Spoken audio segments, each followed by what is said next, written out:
تاریخی شاہی قلعے کے احاطہ شاہجہانی میں واقع دیوان عام کو سکھوں نے تباہ کیا تو انگریز قابضین نے اس کی تعمیر و نو کر کے نہ صرف اسے انگریزی ٹچ دیا بلکہ بعد ازاں اسے اسپتال میں تبدیل کر دیا۔ تاہم اب اس یادگار کے فرش سے دریافت ہونے والے تہخانوں نے ایک مرتبہ پھر آثار قدیمہ کے ماہرین اور مغلیہ فن و ثقافت کے دلدادہ افراد کی توجہ پھر سے حاصل کر لی ہے۔ مورخین کے مطابق دیوان عام کی تعمیر مغل شہنشاہ شاہجہاں کے حکم پر تخت نشینی کے اگلے سال جلال الدین اکبر کے دور میں بنائے گئے دولت خانہ خاص و عام کی جنوبی دیوار سے متصل اور مسجدی دروازے کے مغرب میں سن 1628 میں آصف خان کی زیر نگرانی شروع ہوئی۔ 3 سال بعد سن 1631 میں یہ عمارت پایہ تکمیل کو پہنچی۔ دیوان عام سطح زمین سے تقریباً 5 فٹ بلند سنگ سرخ سے بنائے گئے چبوترے پر تعمیر کیا گیا ہے، جس کا طول 730 فٹ جبکہ عرض 460 فٹ ہے۔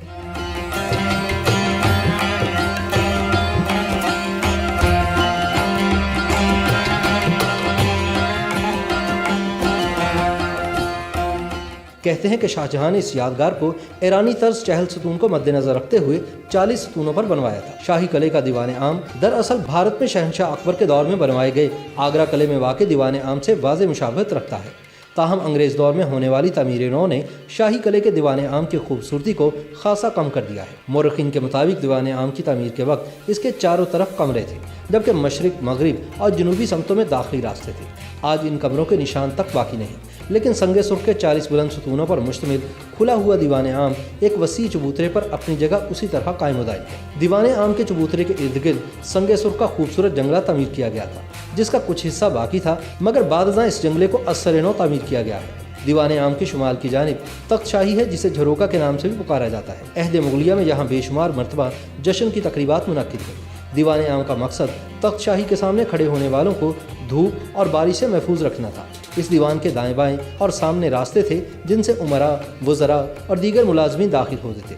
دیوان عام میں بادشاہ سلامت تقریباً روزانہ جلوہ افروز ہوتے تھے۔ اس وقت مقابل کے نقار خانے میں فوجی انداز میں نوبت بجتی۔ مشہور مورخ برنیئر کے مطابق دیوان عام کے تخت پر بیٹھے بادشاہ کے سامنے سے انسانوں، گھوڑوں اور ہاتھیوں کا پرشکو و جلوس گزارا جاتا تھا۔ اس کے بعد بادشاہ سلامت امور سلطنت کی ادائیگی میں مصروف ہو جاتا تھا۔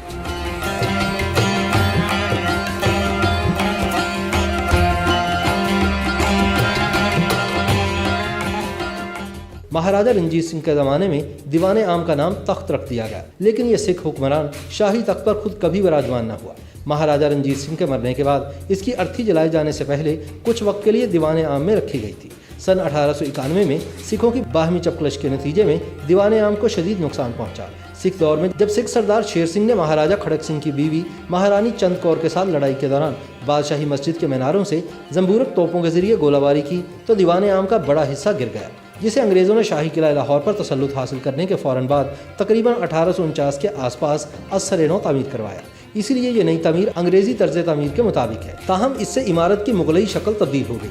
انگریزوں نے ایک اور ظلم یہ کیا کہ اس کی تمام محرابوں کو اینٹوں سے پر کر کے ایک وسیع ہال میں تبدیل کر کے لکڑی کے تختے لگا کر کمرے بنا دیے اور اسے اسپتال میں تبدیل کر دیا گیا، جس کے بعد سن 1927 تک یہ عمارت بطور اسپتال استعمال ہوتی رہی۔ سن 1927 میں محکمہ آثار قدیمہ نے دیوان عام کو اپنی تحویل میں لے لیا اور تمام اضافی تعمیرات کو ہٹا کر ایوان کو پھر سے کشادہ کر دیا گیا۔